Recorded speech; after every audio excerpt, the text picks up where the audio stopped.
Okay, ngayong araw na to ay good news, no? Good news po sa ating lahat na mga kababayan dahil si Vice President Inday Sara Duterte ay pumunta na po doon sa Senado para magpresenta sa kanyang Office of the budget niya sa Office of the Vice President. At ang nakaganda nito ay mas tinulungan pa siya ng mga senador natin na mapalaki yung kanyang budget kasi yung mga lahat ng mga senador ay nagagandahan po sa programa ng ating Vice President. Okay? So yun po ang papanoorin natin ngayon. Itong ganito sana ang Senado na tumutulong sa ating Vice President, no? Na kasi nakita kasi ng mga senador na maganda ang resulta kahit sa sobrang liit na budget ng Vice President ay marami na pong nagagawa. Kaya nagaganahan po itong mga senador na mismo ang kanilang budget ay inaalay nila dito sa Office of the Vice President kasi malaki ang tiwala nila kapag si VP Sara na ang magtrabaho. Eto, panoorin natin itong video na ito kung papaano tinulungan ng mga senador itong si VP Sara. Ayan, pasok. The OVP budget, looking at the data to include automatic appropriations, the increase of the OVP budget is only by 1.3%. I'll just flash the slide. No? So if you count in the increases in inflation, increase in salary, the total increase of the OVP budget is only 1.3%. Kaya ang tawag ko nga dito, bare basic budget for the Office of the Vice President. And let me also commend and express my support to some of the programs of the OVP. One of the programs na alam ko mahalaga sa mga kababayan natin, yung Pagbabago Campaign Project, in which nagbibigay ang OVP ng mga school supplies. No? Simpleng bagay ito, pero sa mga constituents natin, ang school supplies, napakalaking bagay na rin. Correct. So to date, meron nang nagbigay na 403,000 na mga school supplies. Another project that I also support is the Pansarap project, or the feeding program for severely wasted students. Alam natin, almost 20% of our students are malnourished. So to date, there are about 16,000 students that were fed by the Pansarap project. Another project that I find notable is the Kalusugan food truck, in which the OVP is also helping evacuees, yung mga tinamaan ng mga kababayan natin ng salanta, o nasalantang mga kababayan natin. To date, they have already given 6,500 evacuees with feeding program and support. And another program that I find notable, yung RICE program, the Relief for Individuals in Crisis and Emergencies, nagbibigay ng bigas sa mga mahirap nating kababayan. Marami sa ating it's simpleng programa pero napakahalaga dahil marami sa ating mga kababayan, lalo na yung mga nasa malalayong lugar, pumapasok ng eskwelahan ng gutom at hindi sila natututo. To date, 197,000 beneficiaries ang nabigay na ng RICE program ng ating butihing Vice Presidente. Kasama. Ibig sabihin nito itong si Win Gatchalian ay most if not all ay suportado niya ang programa ng Vice Presidente. Ang kanyang mga kasamaan sa OVP. Alam ko marami pang mga programa, pero ito yung mga programa na para sa akin ay may kaugnayan sa edukasyon, at ang edukasyon ay isa sa mga mahalaga na advokasya natin, at ang ating Vice President bilang dating kalihim ng Department of Education, alam niya yung mga pangangailangan ng ating mga mag-aaral at mga estudyante. So I support all of these programs. So with that, we'll open the floor for manifestations. We'll start off with Senator Erwin Tulfo, who was here ahead of time. Thank you, Mr. Chair. My question now is, I noticed that from 942 million, binawasan po ito in-slash ng 902.8 million na lamang, nawala po yung 39.143 million. Ang tanong ko po ngayon, Mr. Chair, ano po mga proyekto o programa na maapektuhan po nito, ito pong slash po ng 39.143 million, Mr. Chair?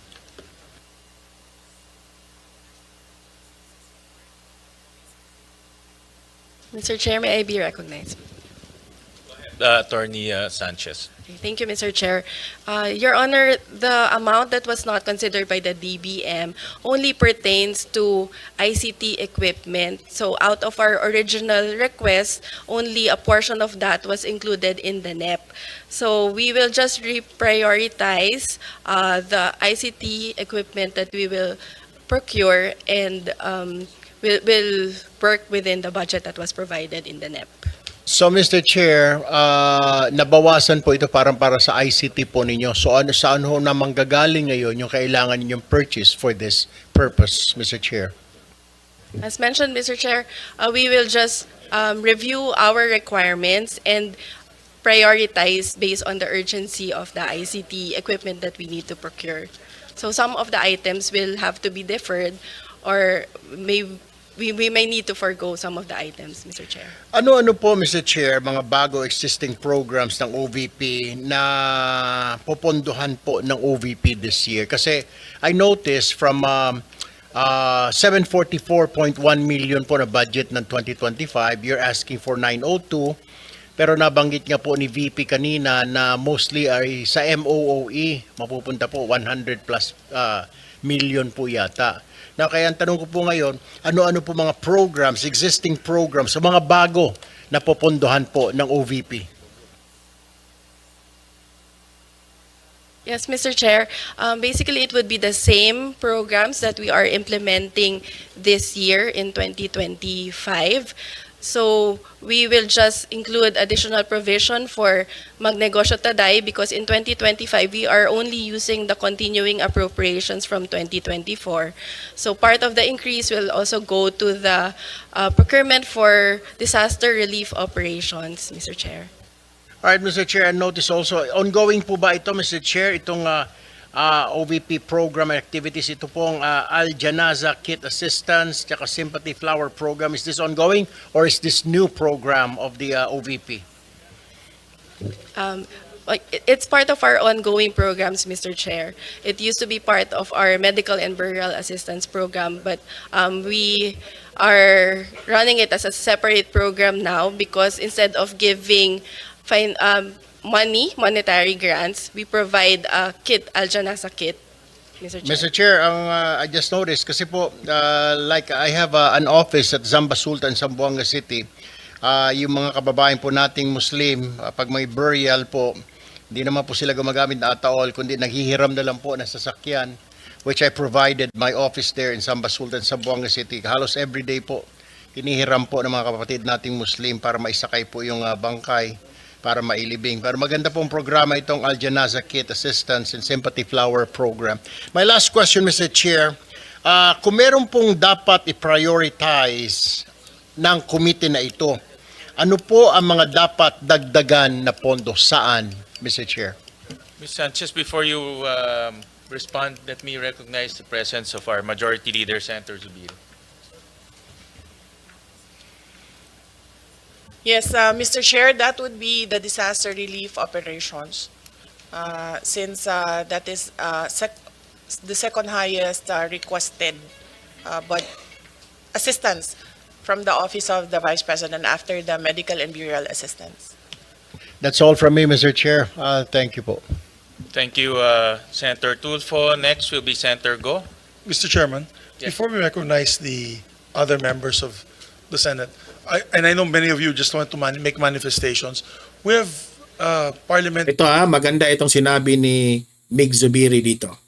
courtesy here when usually in my how many budgets that I've handled, I've been to almost 23 budgets already. Pag bisita po ng Office of the Vice President and President, we give them parliamentary courtesy. And usually their budgets, and in this case, the budget of the Vice President is already a lean and mean budget. Hindi, wala na pong dagdag, kawawa nga, di ba po, Mr. President? So maybe we can afford them a courtesy that we can approve the budget, of course, after the manifestations on the part of the leadership of the Senate. We'd like to extend that courtesy to the Office of the Vice President. Yes, Uh, Mr. Chair, also on Mr. the part Chair. of the minority, we Uh, also Senator would like to be associated with the motion of the majority leader. Di ba? Yeah, Ang motion po ni Senator Mig Zubiri na parliamentary courtesy na approve na kaagad yung budget ng Office of the Vice President kasi maliit na nga eh. Sobrang liit na po ang budget. Hinahayaan na lang nga ni VP Sara na, 'di ba, pinopolitika siya, kinaltasan yung budget na. Tapos gusto nang ipakita ng Senado ng minority at majority na nagkakaisa na suportahan ang Vice Presidente kung ano man ang plano ng Vice President. Senator Marcos. That was my question, Mr. Chair. Is that a motion that we therefore endorse the budget of the Vice President from the subcommittee to the Mother Committee of Finance? Well, let's give the members an opportunity to give their manifestations. No, That's fine, All right. but may I make that motion and hold it in abeyance Yes. until everyone has You can do it at the end Thank after you. the manifestations. Mr. Chair, before I have to attend to a caucus upstairs, I would just like to manifest that I support po the budget of the OVP. As a matter of fact, kung po pwede po sana pag-aralan natin, review, yung binawas po na 39 million, baka pwede pong ibalik ulit. Because Ang gusto po ni Senator Erwin Tulfo dito na dagdagan ang budget ni VP Sara. I-review at dagdagan. maganda naman po yung mga programa na ilatag po ng OVP. Thank you, Mr. Chair. Thank you, Senator Tulfo. Next is Senator Go. Salamat, Mr. Chair. I also hope we could accord parliamentary courtesy to the Vice President and approve her office budget swiftly. Mr. Chair, distinguished... Yung mga dilawan at pinklawan dito eh. Masakit ito sa dibdib nila eh. colleagues and to Vice President Sara Duterte, good day. Mr. Chair, I just want to express my strong support for the proposed budget of the Office of the Vice President for 2026. As a proud Dabawenyo, I have witnessed firsthand the remarkable work of the Vice President when she was still the mayor of Davao City and when she became Vice President, and I sincerely believe Vice President Duterte's initiatives have been instrumental in helping this government uplift lives and promote the welfare of all Filipinos.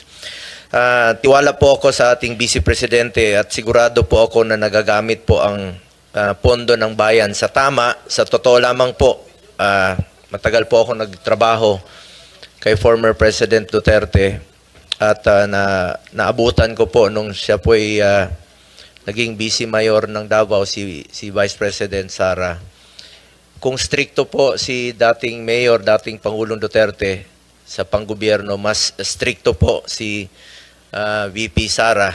At alam ko pong magagamit talaga ang pondo para sa pantulong sa ating mga kababayan kesa naman po napupunta lang sa flood control, nagatasan po ng ilang mapagsamantala. Sa mga nakaraang taon, nagkaroon ng OVP na mga programang nagbibigay ng tunay na benepisyo sa ating mga mamamayan. From medical assistance to relief operations, educational support, pangkabuhayan programs at libreng sakay among others. Sa totoo lamang po itong libreng sakay ay atin rin po itong sinusuportahan in my own small way po. The Medical and Burial Assistance Program has assisted more than 187,000 beneficiaries when it was still given funding. In 2000, 44,000 to individuals in need. The OBP also has the Libreng Sakay program which has served over 1 million passengers in Metro Manila, Bacolod, Cebu, and Davao. Ito po yung nabanggit ko kanina na atin pong sinusuportahan. For this year, 2025, we push to restore the funding. For the record lang po, Madam Vice President, meron lang po akong ibabanggitin sa inyo. for this year, ibig sabihin ito po yung last year na budget deliberation. Gusto ko lang po ipakita sa screen yung 2025 NEP ninyo na proposed budget. Sandali lang po, ma'am.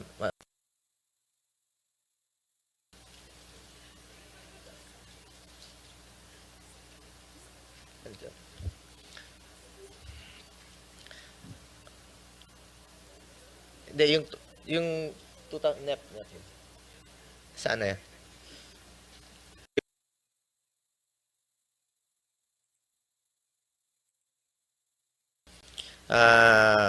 Yun po yung proposed budget ninyo for this year sa 2025. Pagdating po rito, after the GAB, ibig sabihin, after dumaan po sa lower house, ginawa pong 733 million. So, Binawasan. ibig po sabihin na nabawasan po pagdating dito sa Senado. Ito po yung sa 2025. We push to restore the funding for socio-economic programs of the OBP, which was cut by the lower house. Dahil alam natin na malaking tulong po ito sa mahalagang programa po ng OBP na may direktang benepisyo sa ating mga kababayan. From the proposed 2 billion in the NEP, the OBP only received 733 million in the 2025 GAA. Hindi po napondohan at binawasan po ang pondo sa mga programa na pangtulong po sa ating mga kababayan. In fact, I wrote a letter to then Finance Chair Senator Grace po to restore funding for the OBP. Nakakalungkot lang po na hindi ito napagbigyan. Majority rules dito at minsan po'y small bycam po ang nagdi-decide. Marami po sanang matutulungan ito kung na-approve po itong budget. Ma'am, ayan po yung sulat ko for yung last year po. Sa totoo lang po, inihalal po ang Vice President hindi lamang para umupo sa pwesto at maging spare tire. Inihalal po siya para maging working Vice President para maglingkod at tumugon sa pangangailangan ng ating mga kababayan. That is why for next year, I urge the Senate to support the budget of the OVP in full. Napakaliit po ng increase.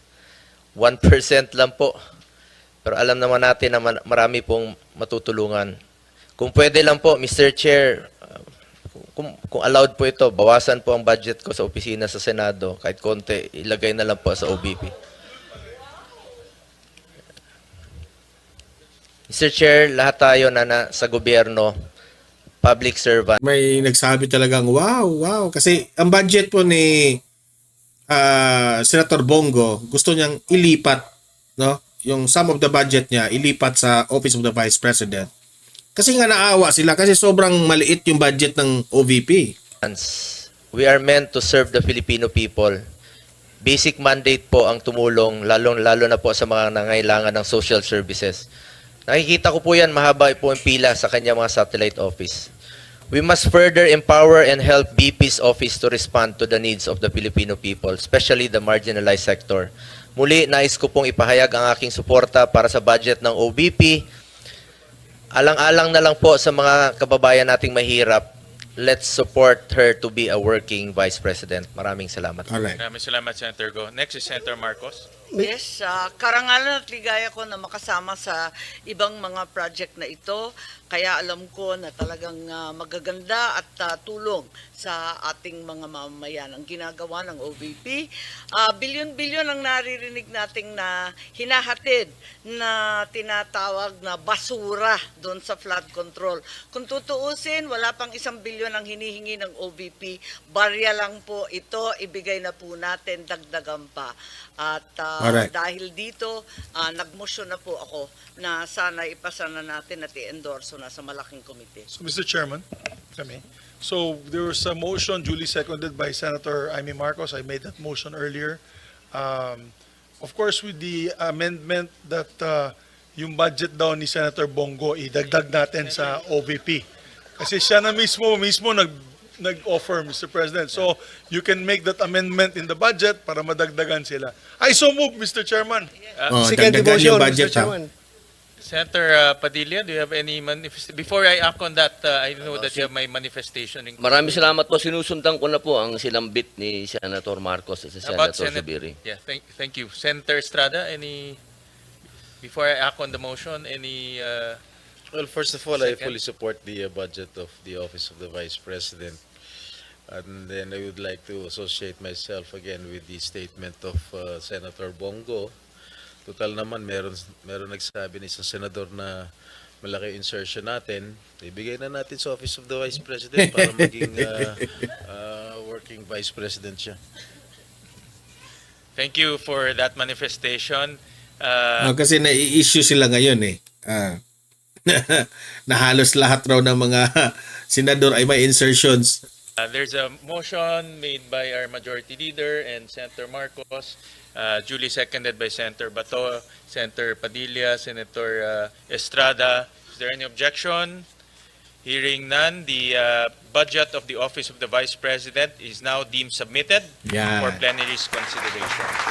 Congratulations. Thank you very much. Thank you, Mr. Chair. Palakpakan. Thank you, members of the Senate. Yan, di ba? So, magaling, ang galing nang nangyari dito. Sana ganito ang mga session ng ating Senado, di ba? Nagkakaisa ba? Basta wala si Soto at si Ping Lacson dyan, hindi yan magulo. Kayo nang mag-comment, mag-react po kayo sa nangyaring hearing ng budget ng Office of the Vice President at ilatag nyo ang inyong argumento. At usap-usap tayo sa comment section. Paki-like, paki-share itong video na ito para kakalat ito sa taong bayan. Marami po ang makaalam na ganito po ang mga nangyayari ngayon sa ating Senado. At sa mga ngayon lang nanood sa ating channel, if this is your first time na bumisita kayo sa ating YouTube channel, consider na i-subscribe at i-follow. Libre lang ang mag-subscribe, walang bayad yan. Okay? Updated pa kayo sa ating mga balita. See you in my next video. Have a great day. Have a great night. God bless po sa ating lahat. Mabuhay ang Pilipinas. God save the Philippines.